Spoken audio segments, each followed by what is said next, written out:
Oke. Oke. Berarti dari Cl plus ini dengan konfigurasi seperti ini, itu terdapat 2 elektron jomblo. Nah, sekarang dari A, B, C, D, E, mana yang punya 2 elektron jomblo? Oke? Mana ya yang punya 2 elektron jomblo ya? Ada yang mau ngasih pendapat, mungkin ada yang sudah ngerjain, boleh dikasih tahu ke saya.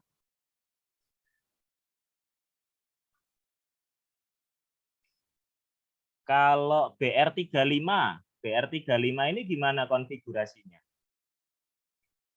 Nah, ini biar nggak kepanjangan konfigurasinya, itu bisa kita singkat pakai gas mulia, ya nggak? Nomor atom gas mulia yang mendekati 35 itu kan argon. 18 toh nomor atomnya. Setelah argon itu adalah 4S ya. Setelah argon itu pasti 4S. Setelah argon pasti 4S. 4S2 berarti udah 20 elektron ya. 18 tambah 2 kan 20 elektron. Terus habis 4S itu 3D. 3D itu maksimal 10 sudah 30. Terus berarti kurang 5 lagi. Habis 3D itu 4P, 4P 5. P, P itu kan 3 kamar, terisi 5 elektron. 1, 2, 3, 4, 5. Oh, ternyata Br35 itu hanya punya 1 elektron jomblo. Gitu ya. Ini ada yang apa ini? C. Oh, ada yang jawab C. Oke. FTI 22 ya, ini konfigurasinya si BR ya. Fun. Fun. Ini juga benar konfigurasinya si BR35. Sip. Kita coba yang C yuk. ZN30. ZN30, ZN30. Gimana sih ini?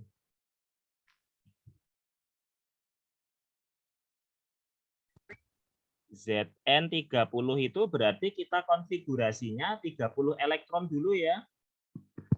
Jangan 30 dikurangi 2, 28, terus konfigurasi 28, jangan. Tapi kita konfigurasikan dulu 30 elektron, baru nanti kita kurangi 2 elektron. Jadi pengurangan elektronnya tuh di akhir. Oke? 30 itu kalau kita singkat pakai gas mulia, itu yang mendekati 30 itu si argon. Argon 4S2, 3D10. Nah, kalau jadi Zn2+, berarti kan melepas 2 elektron nih. Ingat, elektron yang lepas dari kulit terluar ya. Kulit terluarnya Zn itu kan kulit keempat. Kalau melepas 2 elektron, berarti kulit keempatnya kosong. Tinggal 3D10. Nah, 3D10. 3D10 itu berarti D-nya sudah penuh. Ingat, kalau sudah penuh, itu semua elektronnya sudah berpasangan. Gitu ya. Kalau yang D gimana? Yang D, delta, Ti2+. Ti2+, ada 22 elektron ya, titanium ya. Kita konfigurasikan dulu 22 elektron. Berarti nanti jadinya argon 18 toh, 4S2, 3D2. Argon 18 tambah 2, 20, tambah 2, 22. Nah, kalau jadi Ti2+, berarti 2 elektronnya lepas. Ya. 2 elektron yang lepas itu dari kulit keempat. Berarti 4S-nya jadi kosong. Tinggal 3D2. Nah, D itu punya berapa kamar? D punya 5 kamar. Terisi 2 elektron. Nah, ternyata Ti2+ punya 2 elektron jomblo. Ya enggak? Berarti sama seperti Cl plus dong. Iya toh? Nah, sehingga jawabannya delta. Gitu ya. Nah, banyak yang lupa, seringnya itu dia ngurangi elektronnya itu di akhir, di awal. Jadi kalau Ti 2+, oh berarti elektronnya berkurang 2. Berarti elektronnya 20. Terus konfigurasi 20 elektron. Nah, salah. Ya. Jadi kalau konfigurasi ion positif, itu pengurangan elektronnya di akhir, setelah konfigurasi keadaan normal. Jadi dikonfigurasikan dulu 22 elektron, lalu elektronnya baru dikurangi di akhir. Oke. Ingat, elektron itu keluar dari atom, dari kulit terluar. Ya, ya. Sip.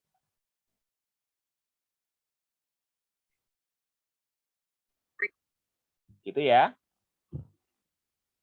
Jadi elektronnya itu keluarnya atau mengurangi elektronnya itu setelah konfigurasi elektron normal. Jadi jangan dikurangi dulu baru konfigurasi. Nah, itu salah kaprahnya di situ.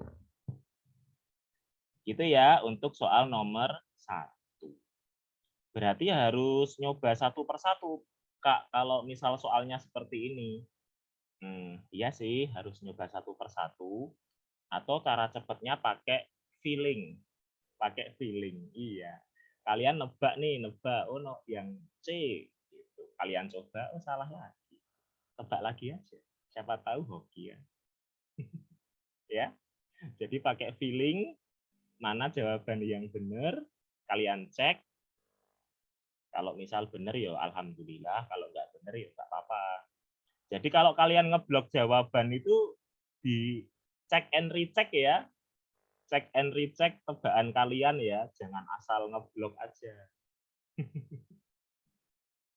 Oke, itu soal nomor 1. Kita lanjut nomor 2 yuk.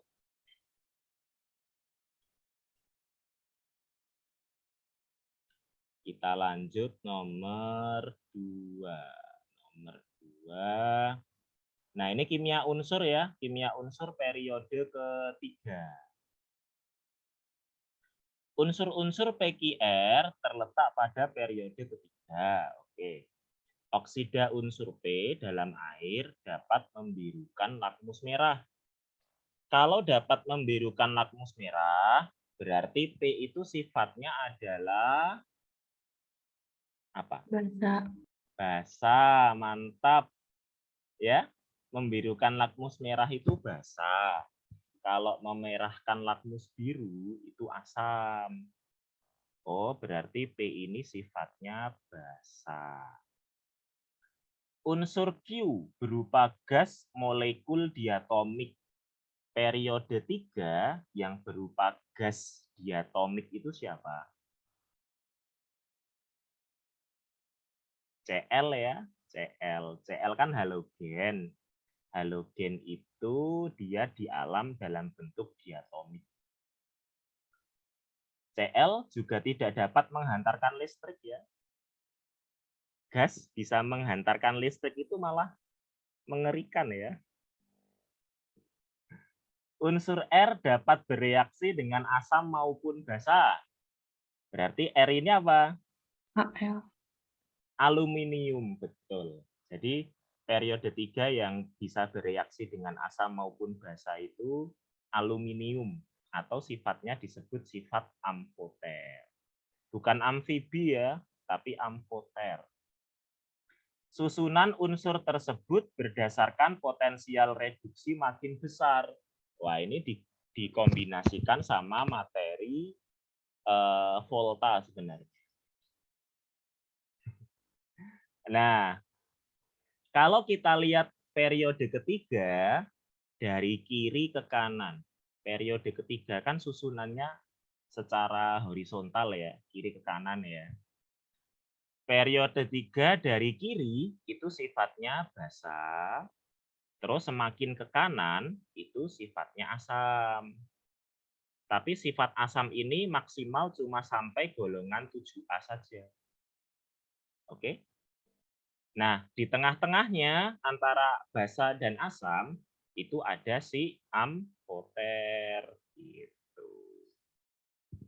Berarti kalau PQR ini kita susun berdasarkan susunan di tabel periodik, berarti yang paling kiri adalah P, terus R, terus Q. Gitu ya. Nah, sekarang baru deh kita lihat apa yang diminta soal. Susunan unsur berdasarkan potensial reduksi makin besar. Maksudnya potensial reduksi makin besar itu apa sih? Potensial reduksi makin besar. Artinya susunan di mana susunannya itu semakin mudah reduksi. Potensial reduksi makin besar itu artinya makin mudah reduksi. Nah sekarang periode 3 ke arah mana yang sifatnya itu makin mudah reduksi. Periode 3 yang sifatnya semakin mudah reduksi itu kalau arahnya semakin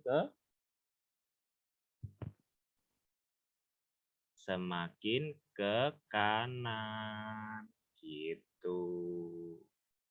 Oke? Berarti yang diminta soal adalah susunan dari kiri ke kanan. Berarti susunannya tetap P, R, Q. Gitu ya. P, R, Q. Oh, berarti jawabannya dodol. Gitu. Oke. Kalau semakin ke kiri itu berarti sifatnya semakin mudah oksidasi. Ya. Gitu ya. Oh iya, teman-teman sudah hafal periode 3 belum sih? Unsur-unsur periode 3? Pasti sudah dong. Nah, kalau yang belum hafal, ini ya. Saya kasih jembatan keledainya ya. Bisa pakai versi saya atau versi yang lain. Periode ketiga. Periode 3 itu yang pertama adalah natrium, lalu magnesium, lalu aluminium, lalu silikon, fosfor, lalu belerang, lalu klor, dan yang terakhir argon. Oke? Berarti ada 8 unsur periode ketiga. Masing-masing unsur ini mewakili golongannya, ya enggak? Natrium ini 1A, magnesium ini 2A, aluminium ini 3A, terus berurutan ya, sampai 8A ya. Berurutan sampai 8A. Nah, sekarang jembatan keledainya gimana, Kak? Mau manggil Kak boleh, Mas boleh, Om boleh lah. Tapi kalau bisa jangan sering-sering ya manggil Om. Mamang juga boleh. Jembatan keledainya jembatan keledainya gini. Nanti Minggu Ali siap pacaran sama calon artis. Gitu ya.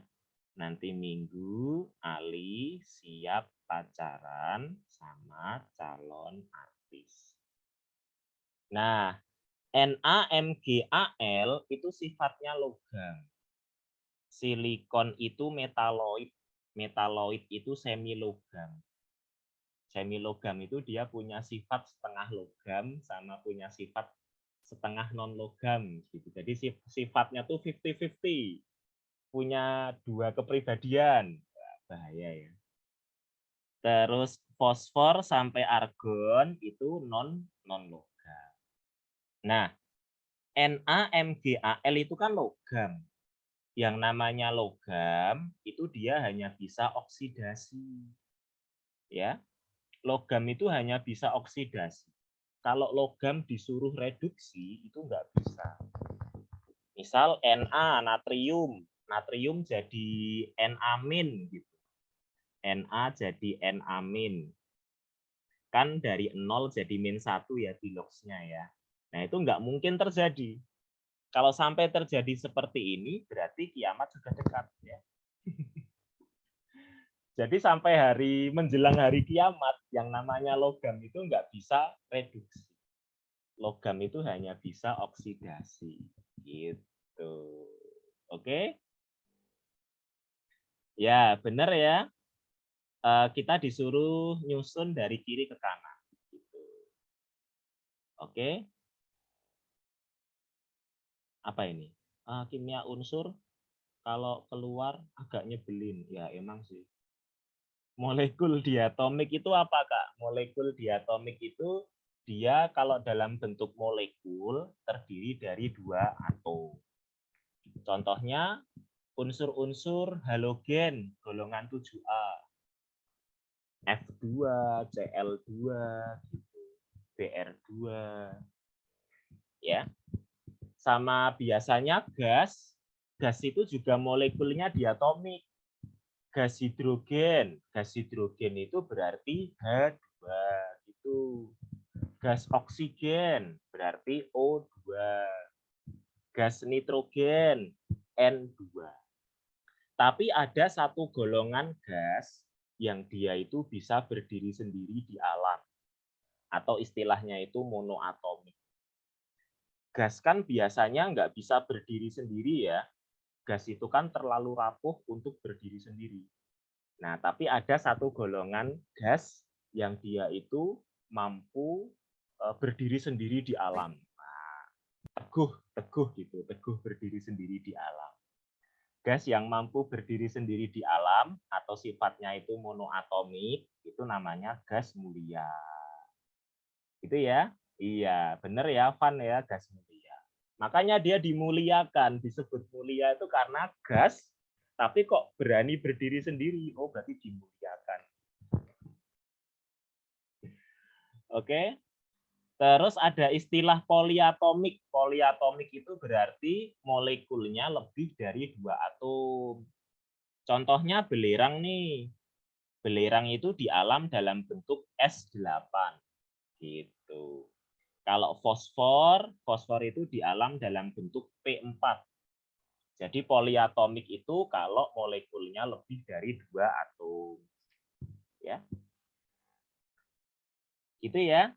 Itu sekilas mengenai periode 3. Oke, berarti kita sudah tahu susunannya, tahu 2 sifatnya. Sifat asam basanya sama sifat redoksnya. Oh, kalau semakin ke kanan itu susunannya basa, amfoter, asam. Gitu. Kalau sifat redoksnya makin ke kanan, makin mudah reduksi. Terus apa lagi? Oh, berarti kesimpulannya logam itu basa, Kak. Iya, benar. Logam itu pembentuk basa. NaMg kan pembentuk basa, toh. Terus kalau non-logam itu pada umumnya pembentuk asam. Gitu. Khusus aluminium sifatnya amfoter. Gitu ya, kesimpulan yang bisa kita tarik dari soal nomor 2 ya. Oke lah, itu soal nomor 2. Kita bahas soal satu lagi nomor 3. Nanti kalau ada pertanyaan boleh ya, silahkan. Tapi kita bahas soal nomor 3 dulu ya. Soal nomor 3. Gunakan data berikut untuk jawab soal 3 dan 4. Gas nitrogen monoksida itu NO ya. Dan gas bromin. Bromin itu Br2. Bereaksi sesuai persamaan reaksi berikut. Nanti ketika NO tambah Br2 jadi NOBr. Ada data 3 kali percobaan, lalu konsentrasi NO, konsentrasi Br2 sama laju reaksi. Ini kalau ada tanda kurung siku itu artinya konsentrasi molar ya. Tanda kurung siku itu artinya konsentrasi molar. Nah, soal nomor 3 ini kita disuruh mencari persamaan laju reaksinya. Nah, caranya gimana? Kalau kita disuruh nyari persamaan laju reaksi, itu caranya dengan cara dibanding-bandingin. Ya walaupun rasanya nggak enak ya dibanding-bandingin ya, tapi ya mau nggak mau kalau nyari persamaan laju, itu ya harus banding-bandingin. Oke? Cara banding-bandinginnya gimana? Nah, sebelumnya kita harus tahu dulu. Harus tahu format persamaan laju. Laju reaksi itu bisa disimbolkan V, bisa juga disimbolkan R, sama saja. V sama dengan K, terus kita tulis konsentrasi reaktannya. Reaktan itu zat di sebelah kiri tanda panah ya. Ini reaktannya ada NO sama Br2. Berarti K kali konsentrasinya NO pangkat X. X atau yang jadi pangkat ini namanya orde reaksi. Dikali konsentrasi Br2 pangkat ordenya misal Y, gitu ya. Nah, jadi kalau kita mau bikin persamaan laju, itu konsentrasi yang kita gunakan adalah konsentrasi reaktan. Terus produknya diapain, Kak? Produknya ya nggak diapa-apain, biarin aja produknya. Nah, tugas kita adalah mencari nilai X dan Y. Kalau diketahui data seperti ini, jangan pernah sekali-kali menggunakan koefisien untuk dijadikan orde. Oh, berarti koefisien dan orde itu beda, Kak. Nah, nanti sebenarnya ada kondisi di mana koefisien dan orde itu sama. Nanti ya, saya kasih tahu nanti ya.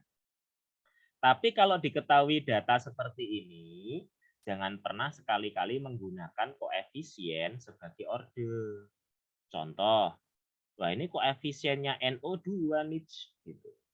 Oh, berarti NO-nya pangkat 2. Nah, jangan seperti itu. Ya. Ini BR2-nya koefisien 1 nih. Oh, berarti BR2-nya pangkat 1. Nah, kalau diketahui data seperti ini, jangan menggunakan koefisien sebagai orde. Itu salah, ya. Oke? Nah, terus caranya gimana? Tadi caranya dibanding-bandingin tadi. Kalau kita mau mencari ordenya NO, itu ada tipsnya. Tipsnya adalah gunakan data konsentrasi BR2 yang sama. Konsentrasi BR2 yang sama itu kan data 2 dan 3. Tuh. Nah, kita bandingkan aja. NO data 2 menuju data 3 itu naik 2 kali. Ya enggak? NO data 2 menuju data 3 kan naik 2 kali.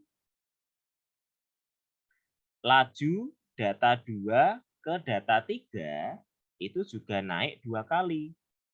Nah, NO-nya kan dipangkatkan ya. Berarti kenaikan 2 pangkat berapa ketemunya laju yang naiknya juga 2 kali. Oh, berarti nanti pangkatnya itu pangkat 1.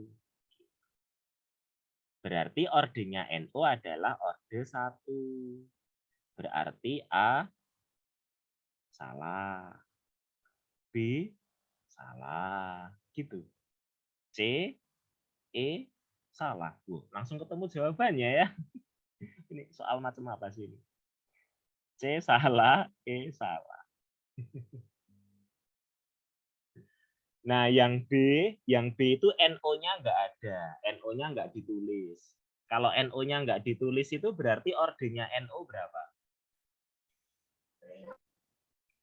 0 ya, bener ya, 0 ya.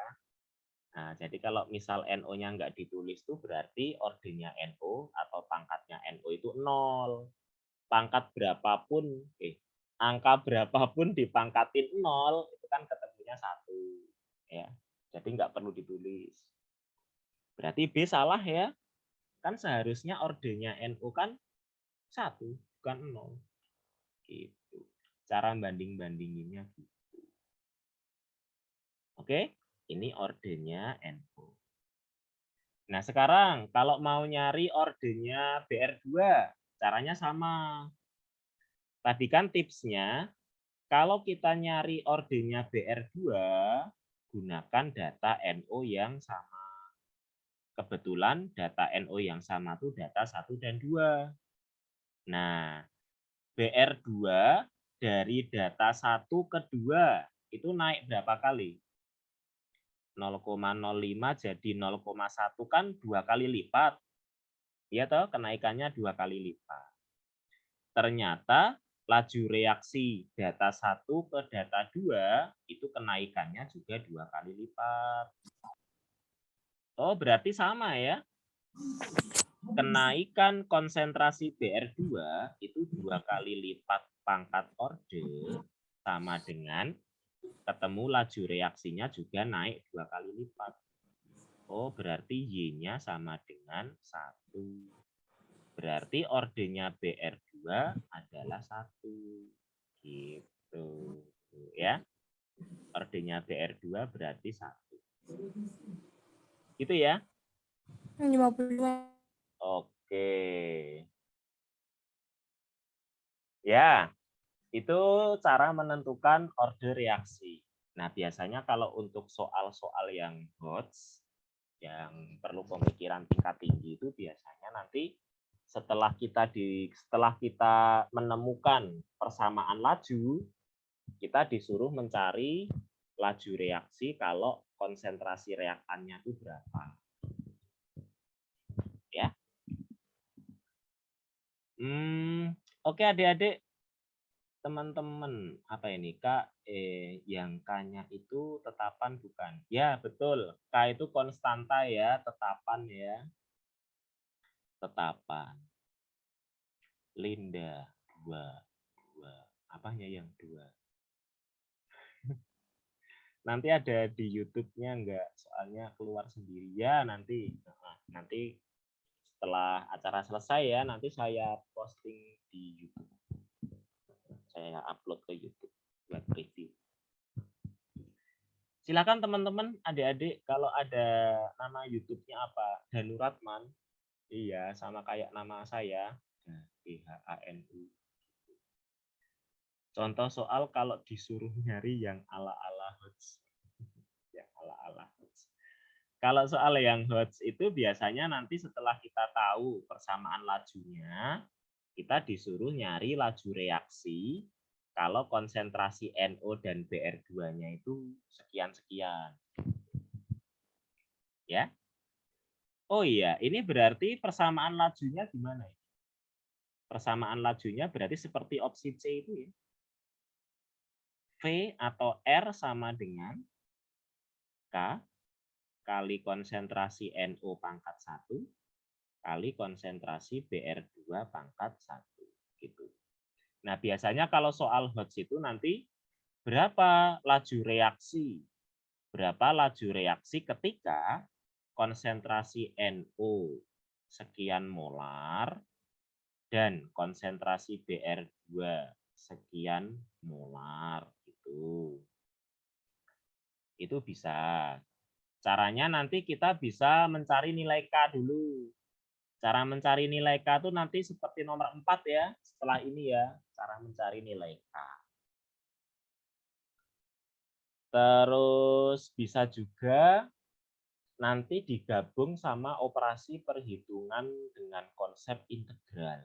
Ya, pakai integral juga bisa. Oke. Integral tuh dipelajarin di kelas 3 SMA SMK tuh.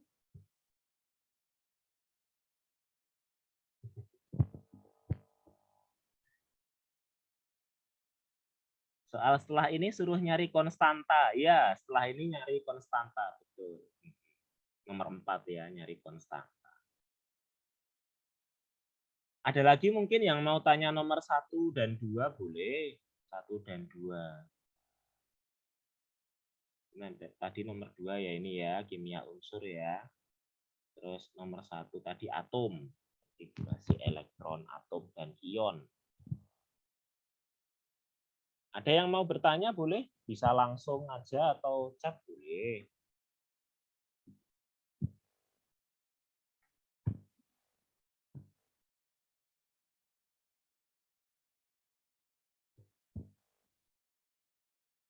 Belum ada? Belum ada ya? Tapi nanti kalau mau tanya lagi boleh.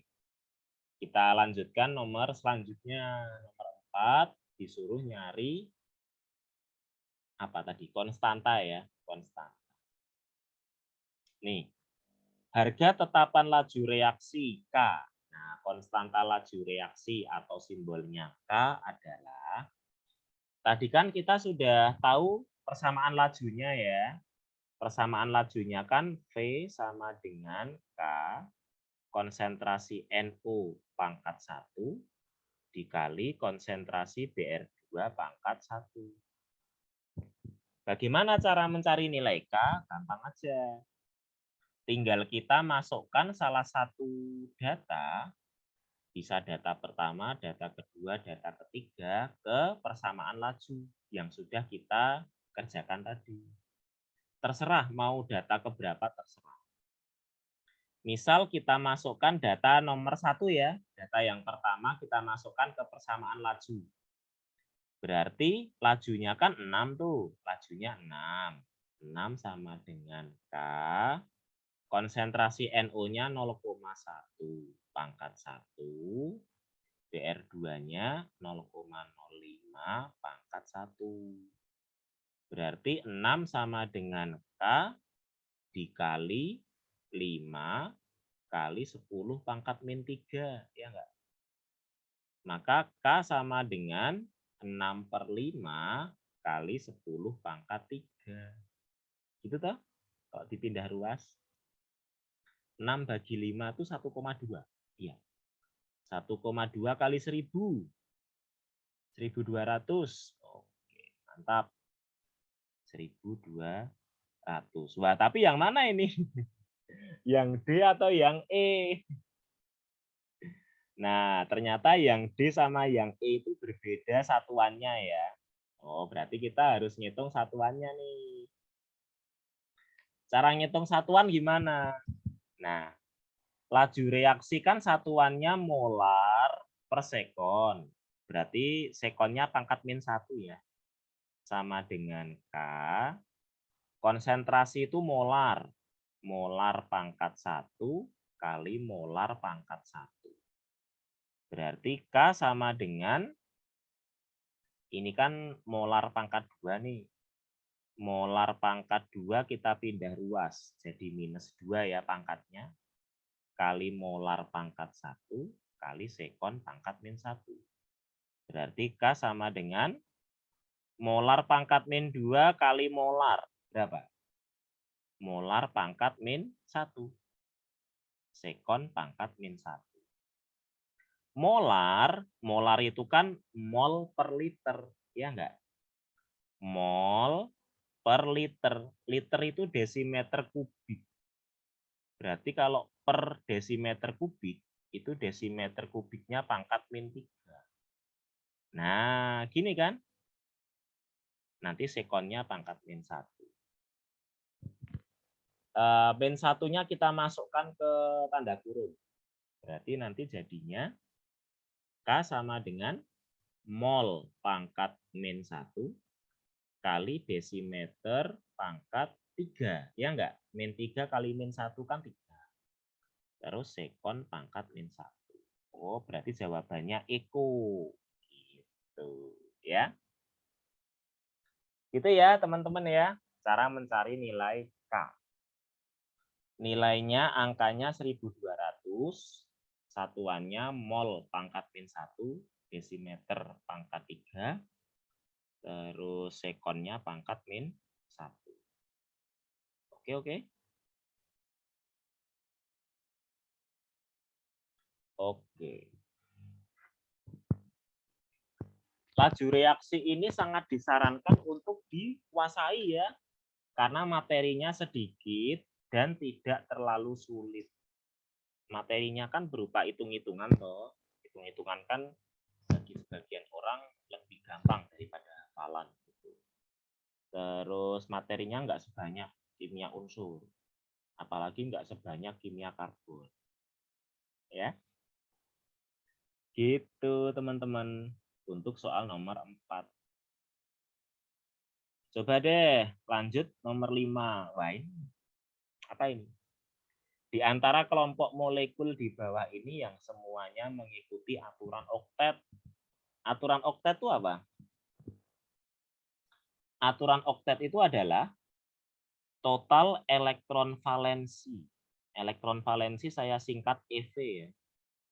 Total elektron valensi setelah berikatan itu totalnya jadi 8. Ya. Nah, sebenarnya kalau kita disuruh mana yang sudah oktet, itu kita bisa mengeliminasinya. Opsi jawabannya kita eliminasi. Caranya gimana? Molekul yang mengandung boron, molekul yang mengandung gas mulia, sama molekul yang mengandung berilium, itu pasti tidak oktet. Pasti, Kak, pasti. Molekul yang mengandung boron, gas mulia, atau berilium, itu pasti tidak oktet. Berarti A, B, C salah. Gitu ya. Nah, kenapa enggak oktet? Boron. Nah, boron itu golongan berapa sih boron? Boron itu golongan 3A, ya enggak? Golongan 3A, benar. Golongan 3A itu elektron valensinya ada 3. 1, 2, 3. Nah, kalau jadi BF3, berarti boronnya mengikat 3 atom F. F, F, F. F itu golongan 7A, berarti elektron valensinya 7 ya. Masing-masing F ini elektron valensinya 7. Loh, Kak, itu F-nya jadi 8, Kak. Yoi, bener. F-nya jadi 8. Oh, berarti F-nya oktet dong. Iya, F-nya oktet.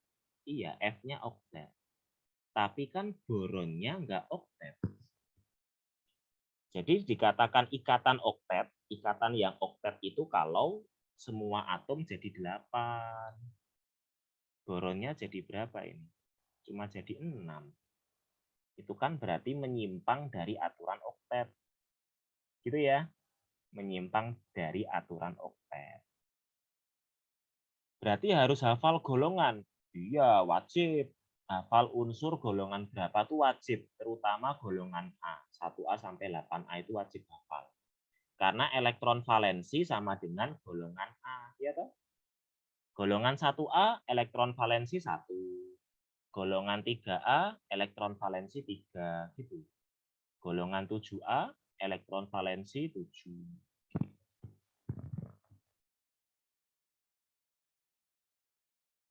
Semua senyawa atau molekul yang ada boron, xenon itu gas mulia ya. Boron, gas mulia sama Be tidak pernah oktet. Yoi, benar. Kalau ada boron, berilium, gas mulia, itu pasti molekulnya nggak pernah oktet. Kalau xenon kan 8A ya, gas mulia. 8A berikatan dengan F, kan lebih dari 8. Lebih dari 8 atau kurang dari 8 kan tetap menyimpang dari aturan oktet. 3A menyimpang dari aturan oktet ya, Kak? Iya, kalau kovalen. Kalau kovalen, 3A kan ada yang non logam sama ada yang logam. Boron itu non logam. Non logam 3A. Berarti nanti ikatannya kovalen. Nah, pasti nanti boronnya itu menyimpang atau tidak oktet, menyimpang dari aturan oktet. Tapi kalau logam-logam di bawahnya boron kayak aluminium, gallium, indium. Logam kan pasti ionik. Kalau ikatan ionik itu oktet ya. Ikatan ionik itu oktet. Kalau Be, berilium. Berilium kan golongan 2A. Berarti elektron valensinya 2. Nah, mengikat 2F. Berarti nanti Be-nya elektron valensi setelah berikatan ada berapa? F kan 7 ya. Anggap aja 7 ya. Saya gambar 1 aja. Nanti kalau gambar 7 kan lama tuh. F kan 7 nih, 7 ya. Nah, F-nya sih 8. F-nya 8, benar. Tapi beriliumnya jadi 4, bukan 8.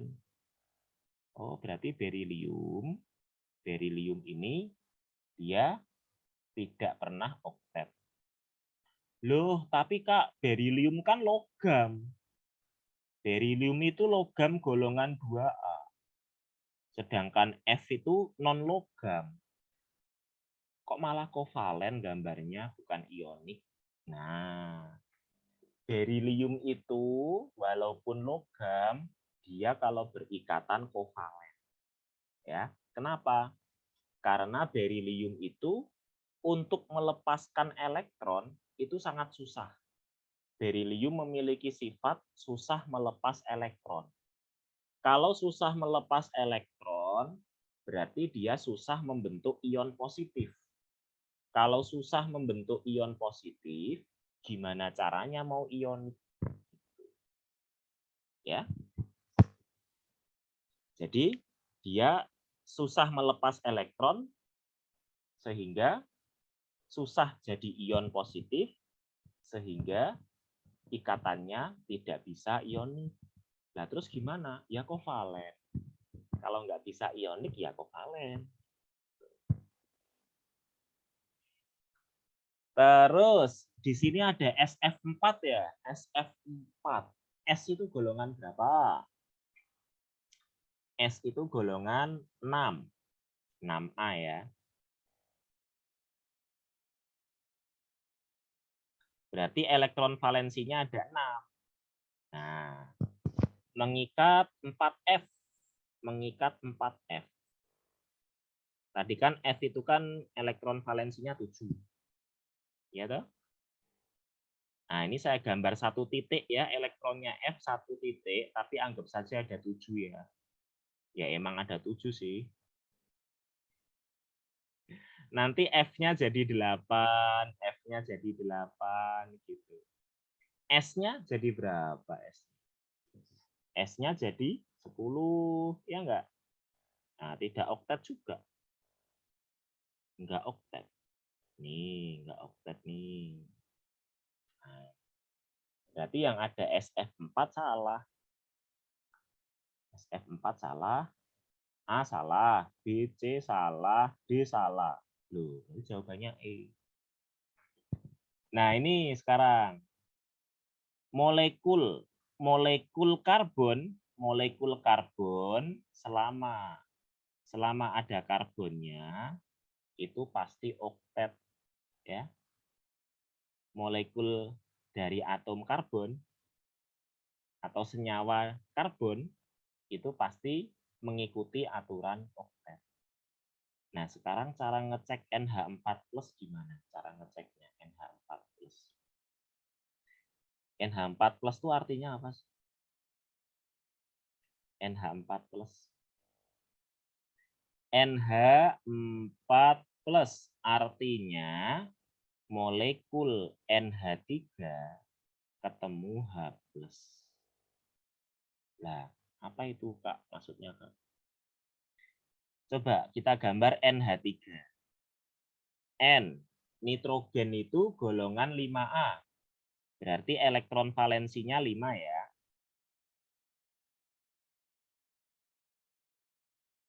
Mengikat 3H. Mengikat 3H. H itu golongan ada di golongan 1A. Berarti elektron valensinya H itu 1. Nah, Hidrogen jadi 2, hidrogen jadi 2, hidrogen jadi 2. Hidrogen itu hanya bisa membentuk 2 elektron ya ketika berikatan ya. Kan kalau ikatan kimia kan ada aturan oktet, ada aturan duplet. Duplet itu berarti total elektron valensi setelah berikatan ada 2. Yang duplet itu cuma hidrogen. Hidrogen itu duplet ingin seperti helium. Nah, nitrogen. Nitrogennya jadi berapa itu nitrogen? Nitrogennya jadi 8, ya enggak? Nitrogennya jadi 8. Nah, terus ketambahan H+. Ketambahan H+. Tadi kan hidrogen itu kan elektron valensinya 1, ya toh? Kalau jadi H+, berarti H+ sudah tidak punya elektron sama sekali. Terus supaya H+ ini bisa terikat pada NH3, caranya gimana? H+ nggak punya elektron. NH3 masih punya PeB, pasangan elektron bebas. Nah, supaya NH3 bisa mengikat H+, PeB-nya NH3 ini, PeB-nya nitrogen ini, digunakan untuk mengikat H+. Syarat ikatan itu terbentuk kalau ada 2 elektron, ya enggak? Berarti kalau ada 1 PeB, itu bisa digunakan untuk mengikat zat lain yang enggak punya elektron. Contohnya seperti H+. Namanya ikatan apa? Ada salah satu atom yang mendonorkan PeB ke atom lain. Jadi nitrogen kan donor ya, mendonorkan PeB kepada H+. Mendonorkan itu artinya PeB-nya digunakan untuk berikatan. Ikatan yang terjadi ketika ada atom yang mendonorkan PeB, namanya ikatan kovalen koordinasi. Ya enggak? Nah, nitrogennya tetap 8 ini. Iya toh? Nitrogennya tetap 8. 1, 2, 3, 4, 5, 6, 7, 8. Gitu deh. Berarti jawabannya Eko.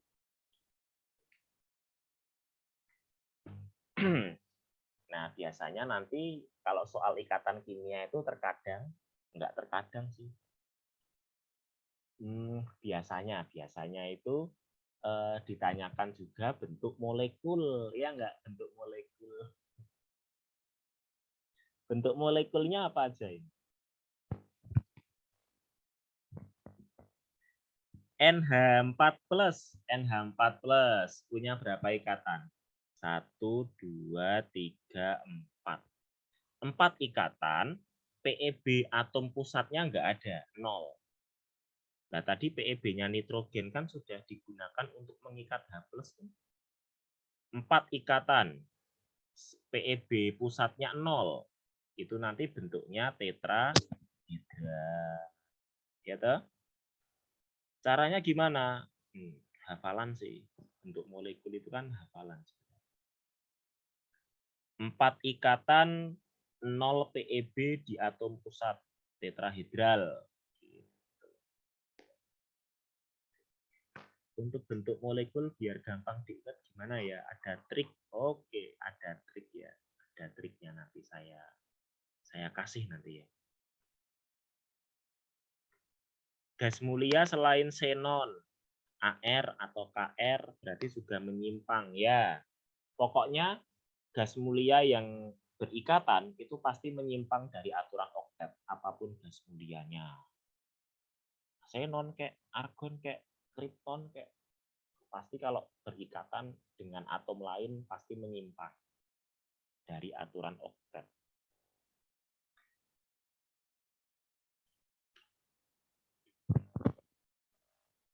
Terus BF3 ini bentuknya apa BF3 ini? Ikatannya ada 3, ya toh? Ada 3 ikatan. PeB atom pusatnya 0. Oh, berarti bentuknya adalah segitiga datar. Segitiga itu nama lainnya trigonal. Datar itu nama lainnya planar. Berarti bisa juga disebut trigonal planar Oke. Kalau BeF2 ikatannya 2, PeB pusatnya, PeB atom pusatnya 0.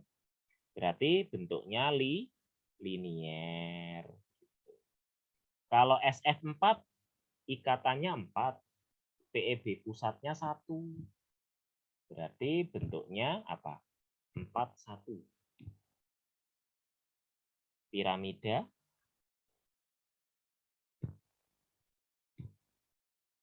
4-1. Oh, 4-1 itu bukan piramida ya. 4-1 itu bentuknya nanti jungkat-jungkit. Ikatannya 4, PeB pusatnya 0. Bentuknya nanti jungkat-jungkit.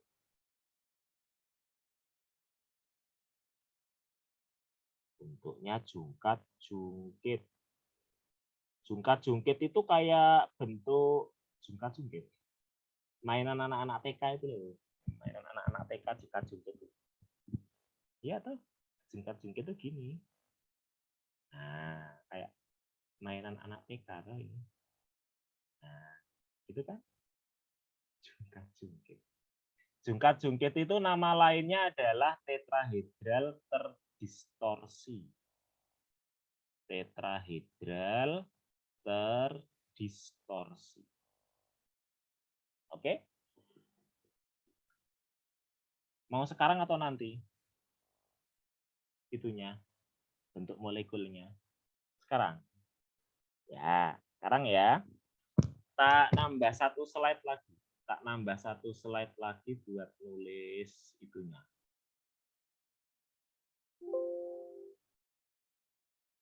Buat nulis apa? Daftar bentuk molekulnya ya. Nanti bisa kalian hafalkan.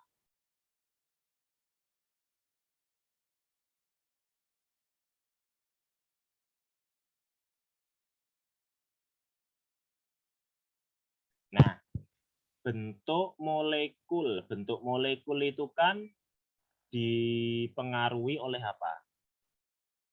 Ada dua hal yang mempengaruhi bentuk molekul. Yang pertama dari jumlah ikatannya, terus sama jumlah PeB di atom pusat.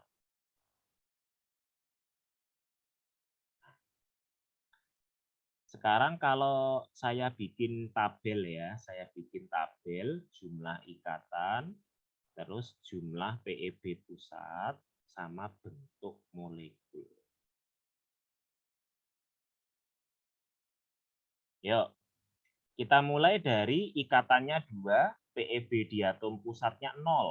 Nah, nanti bentuknya apa? Tadi kan sudah tuh, ikatan 2, PeB pusat 0. Bentuknya linier. Linier tuh garis lurus. Sekarang kalau ikatannya 3, PeB pusatnya 0. Bentuknya segitiga, segitiga datar. Terus, sekarang kalau ikatannya 4, PeB pusatnya 0, bentuknya tetrahedra.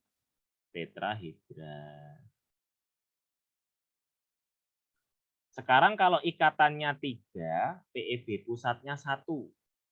Jadi ikatan ditambah PeB pusat tetap ketemunya 4 ya. 3 tambah 1 kan 4. 4 tambah 0 kan 4.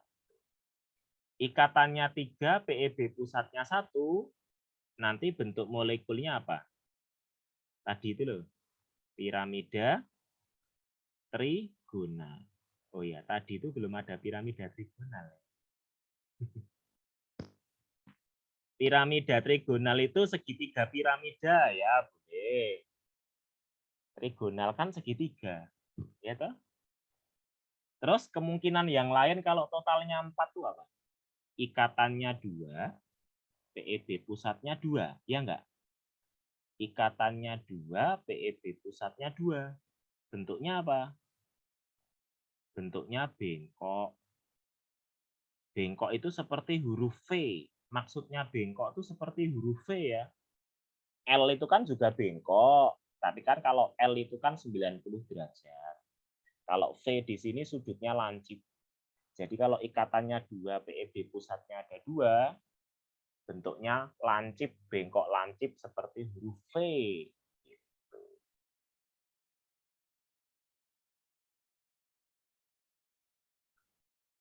Nah, dari sini dulu deh kita hafalkan. Saya kasih jembatan keledainya ya.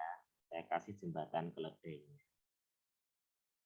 Ini 20 saya garis, 30 saya garis, 40, 31, 22 saya garis.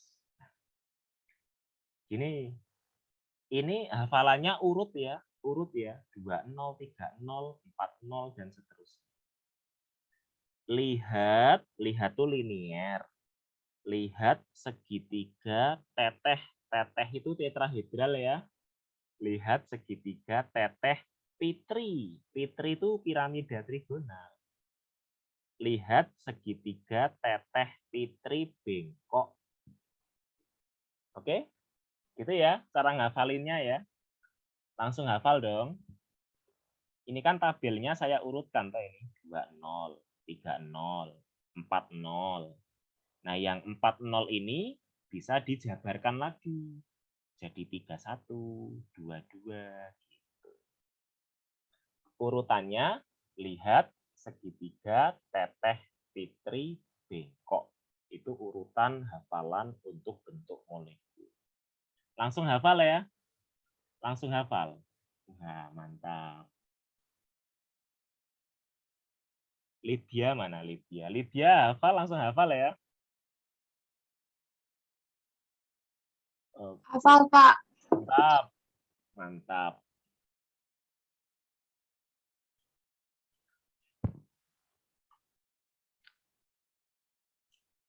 Terus sekarang yang totalnya 5. Ikatan sama PEB pusat totalnya 5.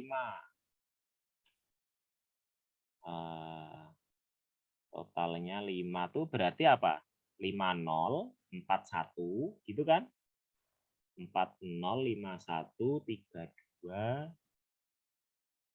23. Ya toh? 50. Terus 41, 32, 23. Nah, kalau 50 itu nanti bentuknya di piramida trigonal. Di piramida trigonal. Bipiramida itu berarti piramid punya 2 puncak. Puncak atas sama puncak bawah. Trigonal itu segitiga. Jadi piramida yang alasnya segitiga punya 2 puncak, atas bawah. Kalau 41 kayak SF4 tadi, bentuknya jungkat-jungkit atau tetrahedral terdistorsi. Jungkat-jungkit.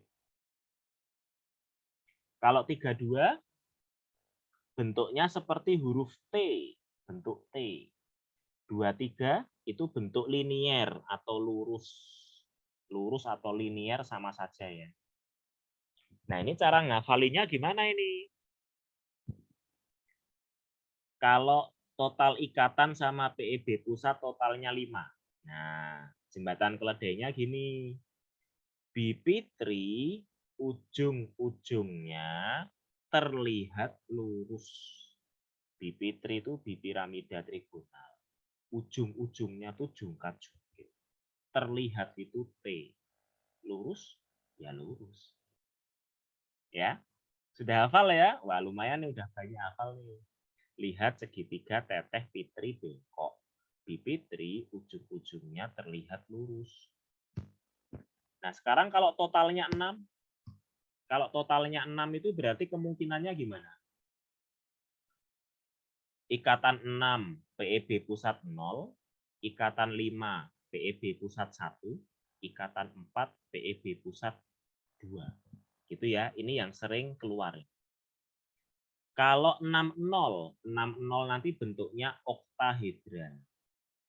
Oktahedral. 51 itu nanti bentuknya piramida segi 4.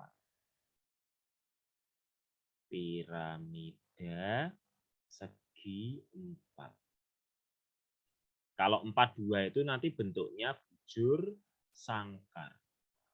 Bujur sangkar itu segi 4 sama sisi. Persegi. Nah, sekarang kalau totalnya 6, 605142 itu cara ngafalinnya okta persis bujur sangkar. Gitu ya. Okta persis bujur sangkar. Ini yang piramida segi 4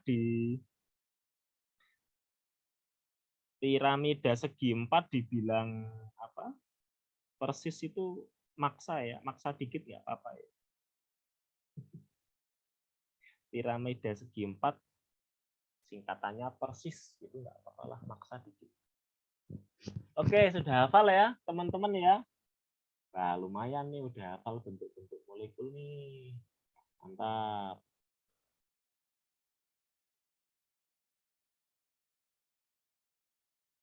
Wow, ya, wow. Iya. Gitu ya, itu tadi bahas apa tadi itu kita? Bahas mana yang tidak oktet, sekalian bahas bentuk molekul. Oke. Lanjut ya, nomor 6 ya. Lanjut. Nah, ini termokimia nih, termokimia. Termokimia itu sebenarnya soalnya enak. Beneran. Diketahui reaksi seperti ini. Oke. Diketahui delta HF.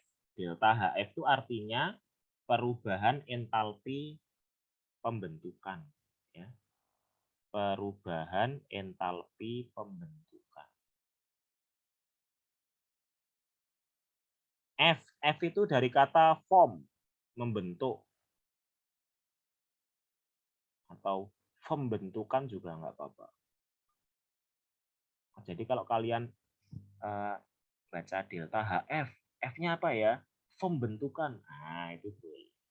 Ya. Besar delta H pada pembentukan 1,31 gram NOCl dari unsur-unsurnya adalah, nah kita disuruh mencari delta HF si NOCl. Nah, kalau ada soal termokimia diketahui delta HF atau delta H pembentukan, ingat rumus apa? Ingat rumus delta H sama dengan delta H reaksi sama dengan total delta HF ruas kanan dikurangi total delta HF ruas kiri. Nah, jangan kebalik-balik sama energi ikatan ya. Kalau delta HF diketahui delta HF itu kaki, diketahui energi ikatan itu ika. Oke? Nah, delta H reaksi itu yang mana, Kak? Delta H reaksi itu yang ini. Diketahui reaksi ada delta H. Nah, ini namanya delta H reaksi. Oh, berarti minus 38,6 itu didapat dari mana? Minus 38,6 itu didapat dari, yang kanan itu kan NOCl ya. Delta HF-nya NOCl. Terus dikurangi yang kiri. Dikurangi delta HF-nya NO ditambah delta HF-nya Cl2. Tapi karena Cl2-nya koefisien setengah, berarti delta HF-nya Cl2 dikali setengah, kan gitu. Nah, Cl2 kan unsur bebas. Semua unsur bebas pasti memiliki harga delta HF sama dengan 0. Iya enggak? Unsur bebas itu apa sih maksudnya unsur bebas? Unsur bebas itu yang biloxnya 0. Unsur bebas itu zat yang hanya terdiri dari satu jenis atom. Cl2 kan jenis atomnya Cl. Ya. Jenis atomnya cuma satu doang. O2. O2 kan jenis atomnya cuma O. Nah, jadi kalau zat yang jenis atomnya cuma satu, itu namanya unsur bebas. Biloxnya 0. Delta HF-nya juga 0. Gitu. Berarti tinggal kita masuk-masukin aja ya. Tinggal kita masuk-masukin angkanya aja ya. Minus 38,6 sama dengan delta HF-nya NOCl kan nggak tahu ya. Dikurangi delta HF-nya NO sudah ada tuh. Minus 90,3 ditambah 0. Gitu. Berarti nanti delta HF-nya NOCl berapa? Ini kan min ketemu min kan jadi plus. Terus dipindah ke kiri. Jadi minus lagi ya. Min 38,6 dikurangi 90,3. Berapa ini? Minus 6 tambah 3 itu 9. 8. Mana lagi? 3 tambah 9, 12. Oh, minus 128,9. Tuh, kok nggak ada jawabannya? Ingat, delta HF NOCl, delta HF itu satuannya kilojoule per mol. Per mol itu artinya apa? Per mol itu artinya untuk 1 mol. Nah, padahal yang diminta soal itu NOCl-nya berapa mol? Kita hitung dulu. Ini loh, 1,31 gram ini loh. 1,31 gram ini tuh kalau dijadiin mol tuh berapa? Ini yang diminta soal kan. Tiap 1 mol NOCl itu delta HF-nya minus 128,9. Ya toh? Nah, jadi kalau 1,31 gram itu berapa mol? Kita cari ya. Yuk kita cari molnya NOCl kalau gramnya 1,31. Mol NOCl sama dengan 1,31 gram dibagi MR-nya berapa?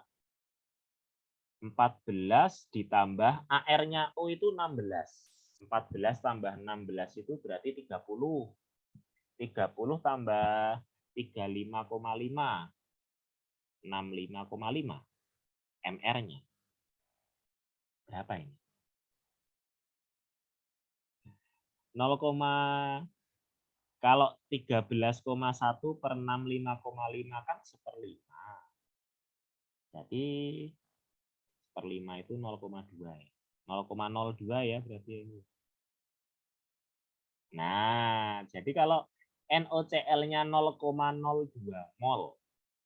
Kalau NOCl-nya 0,02 mol, nanti delta H-nya berapa? Tiap 1 mol, delta H-nya minus 128,9 si NOCl-nya, ya toh?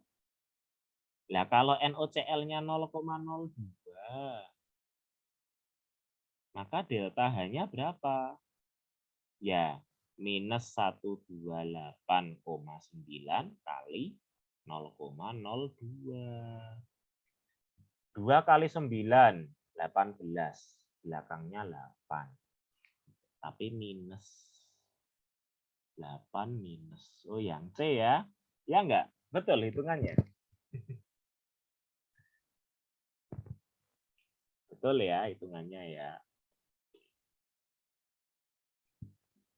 Gitu ya. Jadi kalau kita selesai ngitung, selesai menghitung sesuatu di termokimia, itu jangan lupa cek apa yang diminta soal untuk berapa mol zatnya. Tadi kan kita udah ketemu minus 128,9 toh. Oh, ternyata itu untuk 1 mol. Tahu 1 mol dari mana? Delta HF. Delta HF itu pasti satuannya kilojoule per mol. Delta HF itu pasti dalam satuan per mol, ya.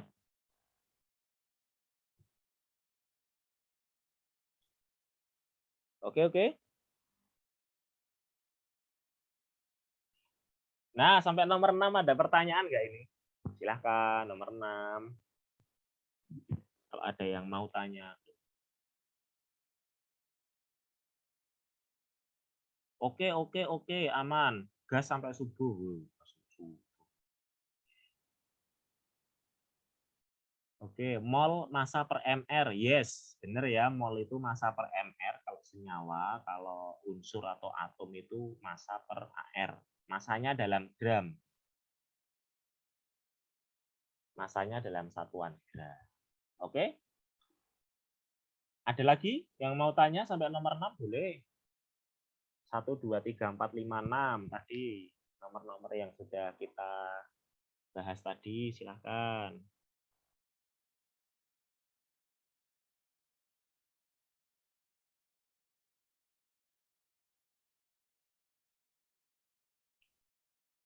Belum ada? Belum ada? Oke lah. Oke. Kita lanjut ya, nomor 7 ya. Nomor 7. Jumlah atom C asimetris atau disebut juga C chiral dalam senyawa itu adalah, nama senyawanya panjang, asam 2 hidroksi 4 metil pentanoat.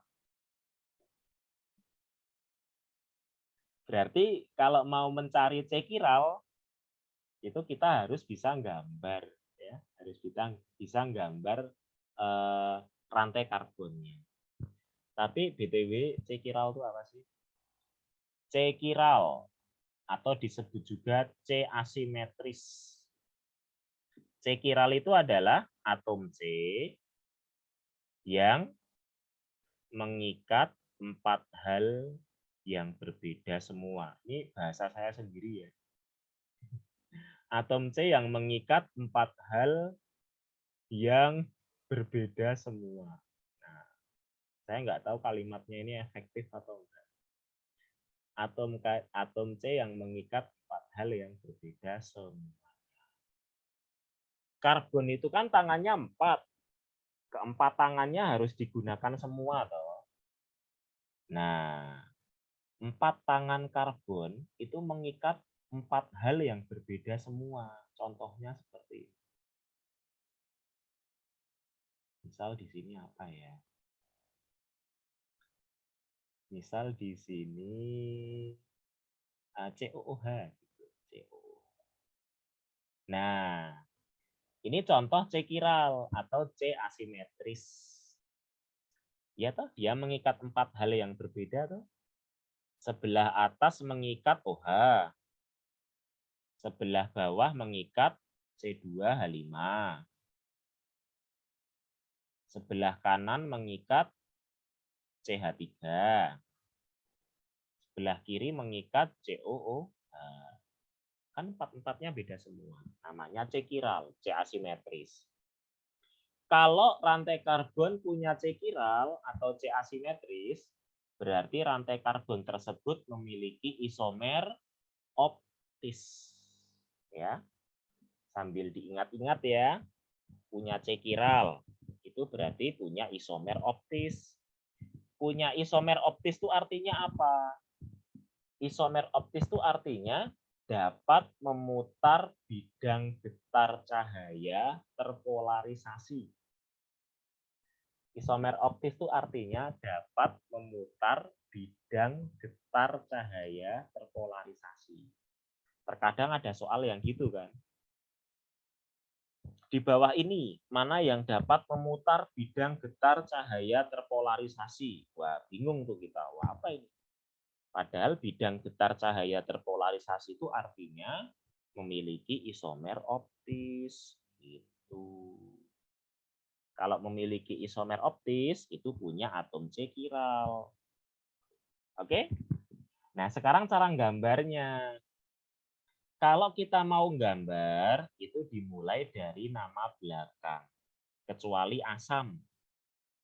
Ini kan diawali dengan kata asam, diakhiri dengan kata pentanoat. Kalau nama senyawa karbonnya itu berawalan asam, berakhiran OAT, itu berarti asam karboksilat. Iya enggak? Asam karboksilat itu gugus fungsinya apa sih? Asam karboksilat itu gugus fungsinya COOH. Nah, gitu. Oh, berarti dia punya gugus COOH. Terus penta. Penta itu berarti C-nya berapa penta? Penta itu C-nya ada 5. Iya toh? C-nya 1 meta, C-nya 2 eta, C-nya 3 propa, 4 buta, 5 penta. Kan gitu. Ya. Oh, berarti C-nya ada 5. Betul ya, maba PTN. C-nya 5. Terus gugus fungsinya COOH. Nah, dari sini kita sudah bisa gambar. Loh, nanti COOH-nya ada di mana? Itu malah flight-nya jam berapa sih? Flight-nya.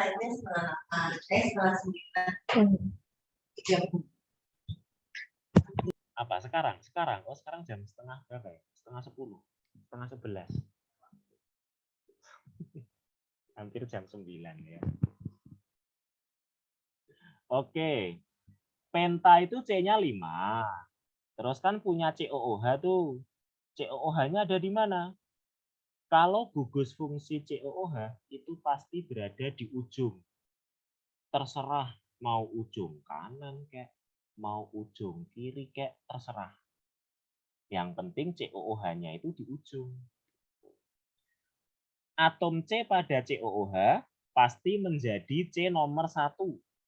Ya, atom C pada COOH pasti menjadi C nomor 1. Gitu.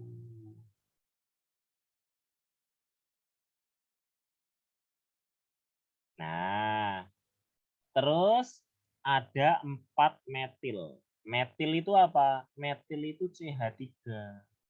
CH3-nya di mana? Di C nomor 4. Ya, CH3-nya di C nomor 4. Berarti tinggal kita gambar CH3 di C nomor 4. Nah, gini kan. Terus ada 2 hidroksi. 2 hidroksi itu artinya apa? Hidroksi itu OH, OH-nya di C nomor 2. Gitu doang.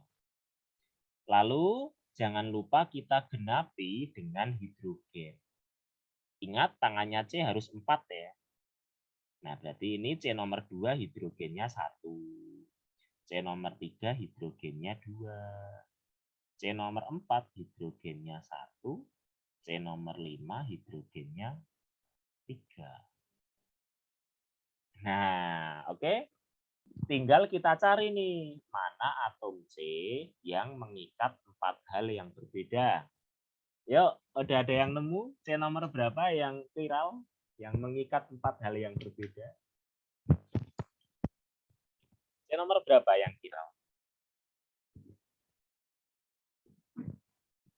Atom C nomor 1, 2, 3, 4, 5. C nomor 4 dan 2. C nomor 1, 2. Oke. Nomor 4 dan 2. Kita cek ya nomor 4 dan 2. C nomor 4 dulu deh. C nomor 4. C nomor 4 itu atas bawah kanan kiri. Dia mengikat siapa? Atas C nomor 4 yang ini ya. Yang ini tuh. Atas mengikat H. Bawah mengikat CH3. Kiri mengikat CH3. Wah, ini CH3-nya ada 2 nih. Kiri dan bawah sama-sama CH3. Berarti kan C nomor 4 ini bukan kiral. Karena mengikat 2 CH3. Kiral itu 4-4-nya harus beda semua. Ya. Kalau C nomor 2, bentar saya hapus dulu ya warna merahnya ya. Biar enggak penuh coret-coretan. C nomor 2. C nomor 2 atas. C nomor 2 atas mengikat H. Kanan mengikat COOH. Ya toh? Bawah mengikat OH. Kiri mengikat CH2, bukan gitu ya. Sebelah kiri mengikat CH2, CH3, CH3. Jadi sampai mentok ke ujung kiri. H, OH, COOH, CH2, CH, CH3, CH3. Kan empat-empatnya beda semua. Tahu bedanya dari mana tuh gimana, Kak? Ya kan dari pengucapannya aja beda toh.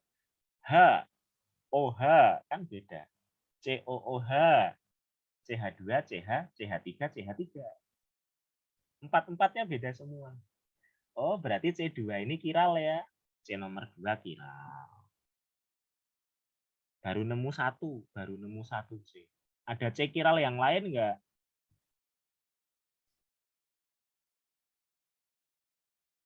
C nomor 1? C nomor 1 kiral enggak? C nomor 1.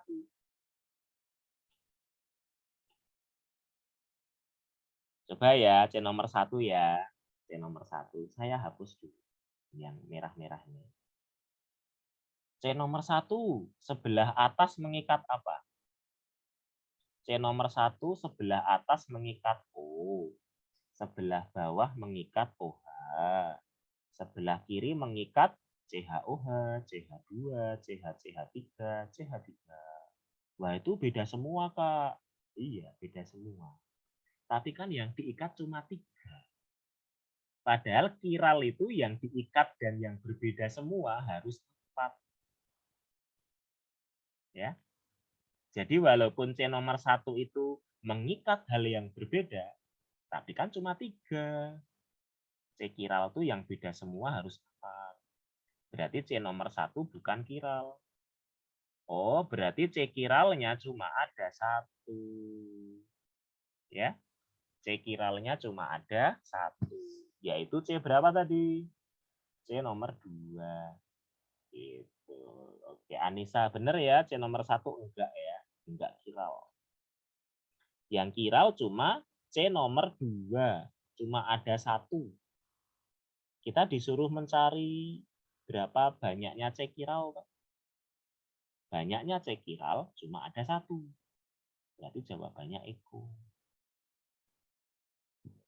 Asam 2 hidroksi 4 metil pentanoat itu sifatnya apa? Asam atau basa? Sifatnya asam. Lah wong namanya aja asam. Gitu ya, nomor 7 ya. Oke, jadi kalau gambar dimulai dari nama belakang.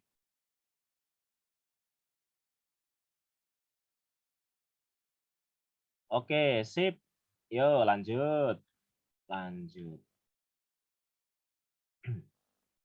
Gas berikut yang memiliki massa jenis 1,43 gram per liter pada STP adalah, STP itu artinya apa STP? STP itu artinya kondisi standar. Kondisi standar. Kenapa bukan STD? Kan standar itu STD. Kenapa STP? Ya, benar ya, Anissa.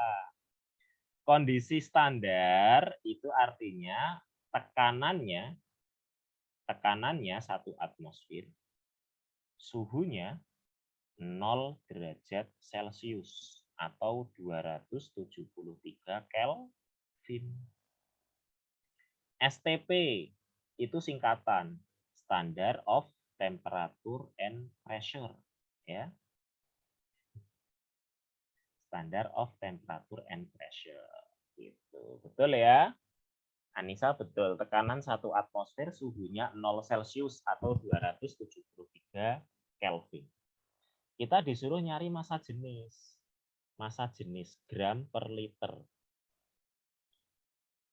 Yang namanya gas, perhitungan pada gas, itu selalu menggunakan rumus gas ideal. Ya enggak? PV sama dengan nRT.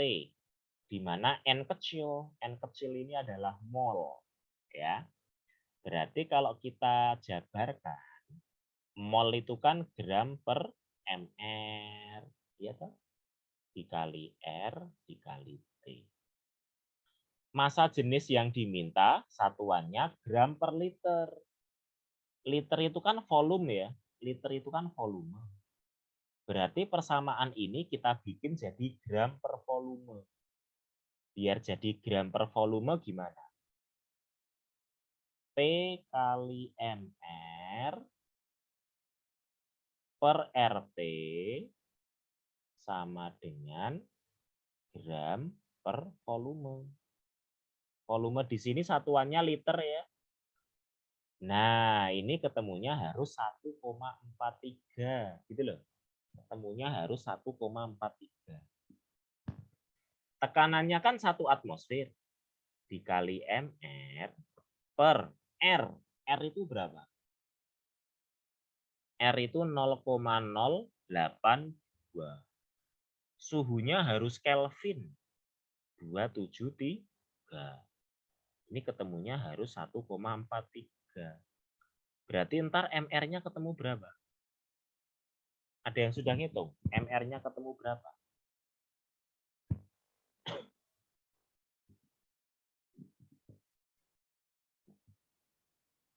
(0,082 dikali 273. Ya toh? Terus dikali lagi 1,43. MR-nya ketemu 32. Nah, dari A sampai E, mana yang MR-nya 32? Gitu. O2 toh?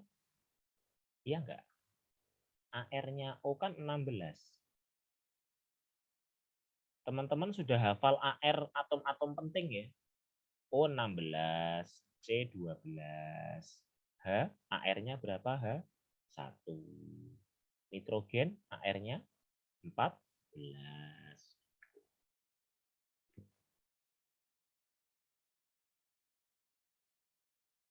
Sekitar 32. Ya, 32,0 berapa. Oke?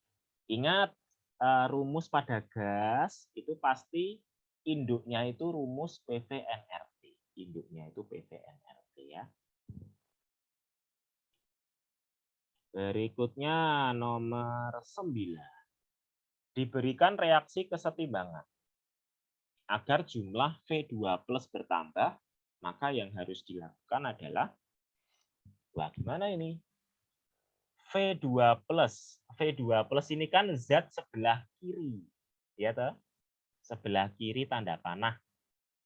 Supaya V2+ bertambah, berarti kesetimbangannya harus geser ke kiri. Gitu. Jadi kalau zat kiri bertambah, oh kesetimbangannya geser ke kiri. Zat kanan bertambah, oh kesetimbangannya geser ke kanan. Gitu ya maksudnya ya. Jadi gimana caranya supaya kesetimbangannya geser ke kiri? Ini yang diminta soal. Menambahkan HCl. HCl kan sifatnya asam ya. HCl kan sifatnya asam. Yang namanya asam itu bereaksi dengan siapa? Bereaksi dengan basa. Basa di sini kan OH-. Kalau bereaksi dengan OH-, berarti konsentrasi zat kiri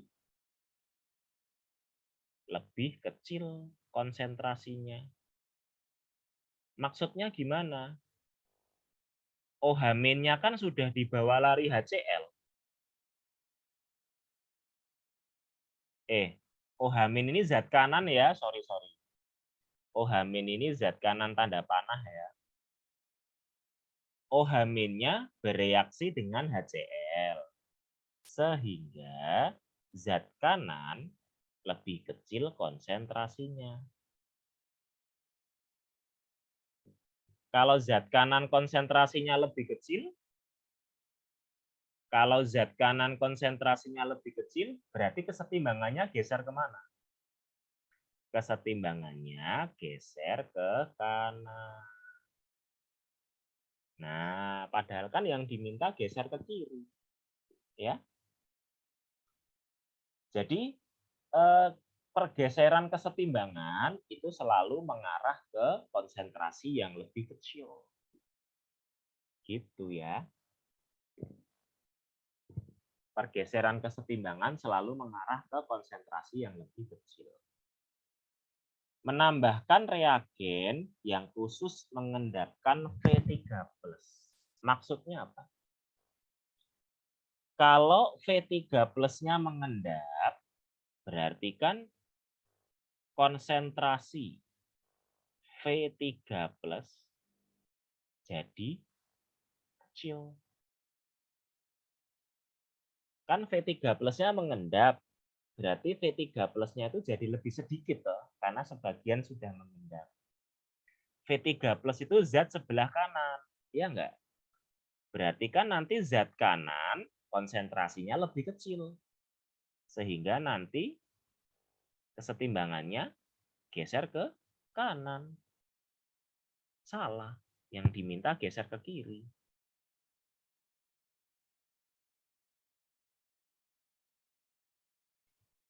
Menghilangkan gas hidrogen. Gas hidrogen itu kan zat sebelah kanan. Kalau gas hidrogennya dihilangkan, berarti konsentrasi zat kanan lebih kecil. Iya toh? Kalau zat kanan konsentrasi lebih kecil, kesetimbangannya geser ke kanan. Jadi diingat ya, kesetimbangan itu bergesernya ke arah konsentrasi yang lebih kecil ya. Menambahkan basa. Berarti apa yang berubah? Menambahkan basa berarti konsentrasi OH- jadi lebih banyak. OH- itu zat sebelah mana? OH- itu zat sebelah kanan. Oh, zat kanan konsentrasi jadi lebih besar. Berarti konsentrasi yang lebih kecil sekarang siapa? Kalau zat kanan konsentrasi lebih besar, berarti konsentrasi yang lebih kecil adalah zat kiri toh. Oleh karena itu, kesetimbangannya geser ke kiri. Gitu. Kalau kesetimbangan geser ke kiri, maka V2+ semakin banyak. Ya, berarti jawabannya delta. Kalau mengurangi pH, pH berkurang kan makin asam. Nanti efeknya seperti opsi A, sama seperti menambahkan HCl. Jadi kalau pH-nya berkurang, berarti nanti kondisinya makin asam. Nanti akan bereaksi dengan OH-, nanti OH-nya makin sedikit, konsentrasinya makin kecil. OH- kan zat kanan. Zat kanan tanda panah, konsentrasi lebih kecil, maka kesetimbangannya geser ke kanan. Ingat, kesetimbangan itu bergeser ke arah yang konsentrasinya lebih kecil. Oke, mungkin untuk yang episode pertama ini 10 soal dulu ya. 10 soal dulu. Yo, nomor 10 ya. Reaksi hidrogen peroksida dengan ion iodida dalam larutan asam dapat dimonitor melalui metode laju reaksi. Oke. Itu ada reaksinya ya itu ya. Kita diminta persamaan laju reaksinya. Nah, ini.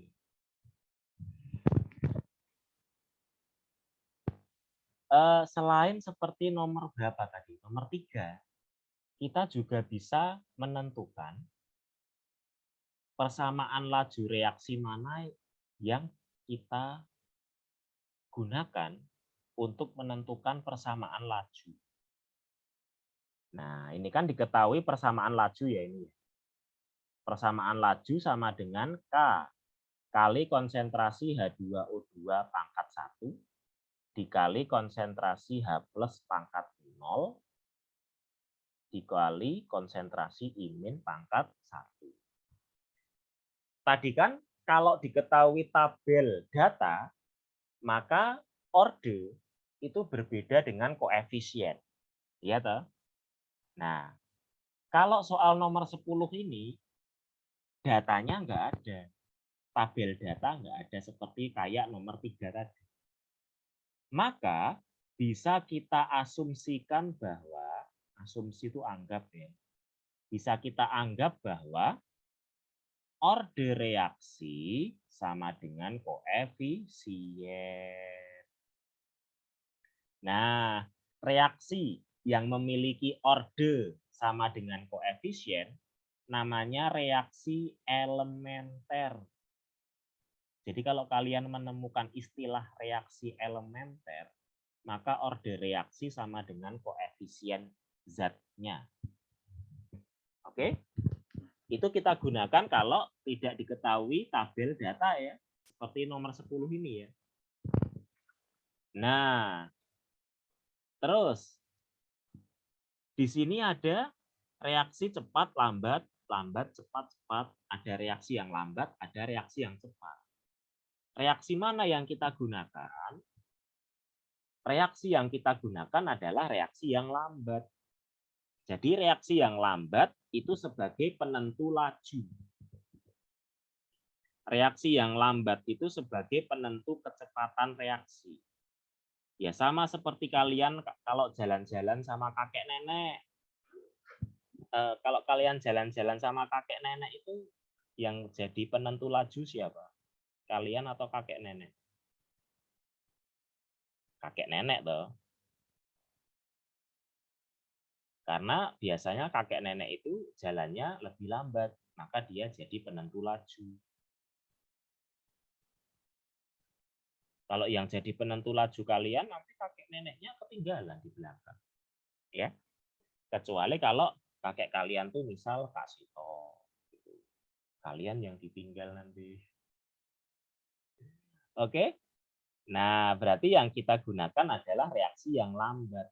Jadi reaksi yang cepat ini nggak usah dilihat. Reaksi yang cepat-cepat ini nggak usah dilihat. Karena sebagai penentu laju adalah reaksi yang lambat. Nah, reaksi yang cepat-cepat ini nggak usah dilihat. Terus, tadi kan persamaan laju itu kan menggunakan konsentrasi reaktan. Nah, ini ada konsentrasi H2O2, konsentrasi H+, konsentrasi I-. Ya tinggal kita cari aja. Mana reaktan yang mengandung H2O2, H+, sama I-. Reaksi lambat yang reaktannya itu H2O2, H+, sama I-. Yang mana? Yang E. Iya toh? Ya sudah, jawabannya. Gitu. Loh Kak, itu kan H plusnya pangkat 0. H plus pangkat 0 itu berarti keberadaan H plus tidak mempengaruhi laju. Berarti H plus itu dia sebagai pemberi suasana saja. H plus di sini berarti dia fungsinya hanya pemberi suasana. Jadi jangan dipikir H plus di sini useless ya, nggak punya fungsi gitu. H plus di sini hanya sebagai pemberi suasana asam, tapi dia tidak mempengaruhi laju. Gitu. Oke? Ada pertanyaan sebelum kita tutup adik-adik boleh. Nanti untuk episode kedua mau hari apa? Jumat.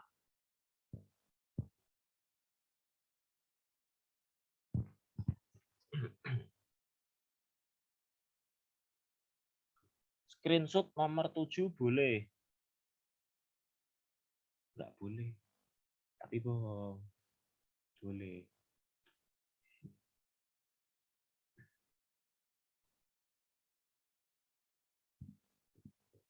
Tapi nanti saya share file coret-coretannya di Drive yang tadi sudah saya share ke kalian ya. Tadi kan saya nge-share soalnya lewat Drive. Nanti saya upload di situ aja.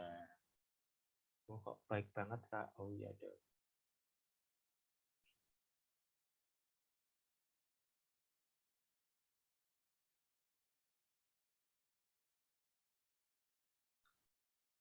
Oke, mungkin kalau besok Jumat itu nggak ada, misal saya nggak ada halangan, saya bikin mabar lagi besok Jumat sore ya. Jumat sore mungkin selepas asar. Atau kalau misal selepas asar nggak bisa ya seperti ini tadi habis isya. Oke, kita foto dulu, foto dulu. Ini caranya screenshot tuh gimana sih? Kontrol ini ya, PRTSC ini ya. Malah saya gaptek.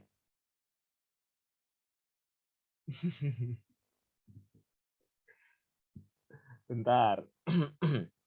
Saya matikan itunya dulu ya. Matikan apa? Recordnya.